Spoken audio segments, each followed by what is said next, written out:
Magandang araw po sa inyong lahat. Ako po si Jose Ferrer, anak ni Emiliana Ferrer.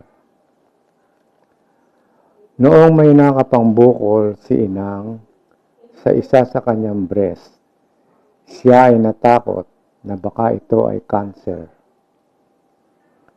Dinala namin siya kaagad kay Dr. Hoson para siya ay ma-check up.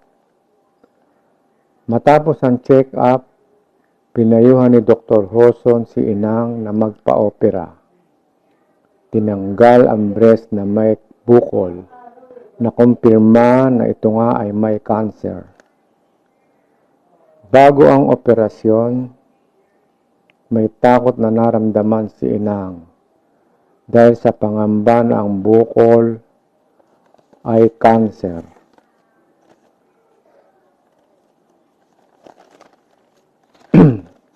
Matapos ang operasyon at nang malaman na ang bukol ay cancer, mas natakot si inang. Sa pakikipag-usap kay Dr. Hoson, nababawasan ang takot ni inang. Hindi nagkimo si inang.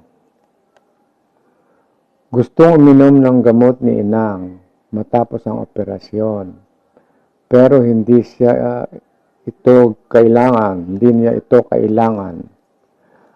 Ang takot ni inang ay unti-unting nabawasan. Habang tumatagal at pumupunta siya sa regular check-up, mahalaga ang bawat check-up. Doon nagkaka-peace of mind si inang. Si inang ay 86 years old noong maoperahan, 14 years ago.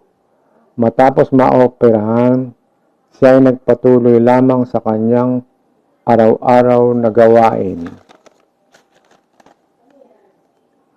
Siya ay masarap magluto at mahilig makipagkwentuhan sa mga tao. Libangan niya ang panunood ng TV. Yan ang mga nakatulong sa kanya para hindi laging maramdaman ang takot.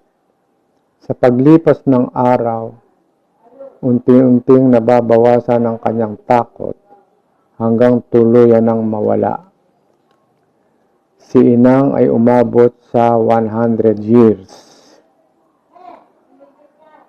Para sa ibang cancer patient na matatanda na, sundin ang payo ng doktor, magpa-check up, magpa-opera, ituloy ang buhay. Kahit anong edad, maaari pa rin gumaling.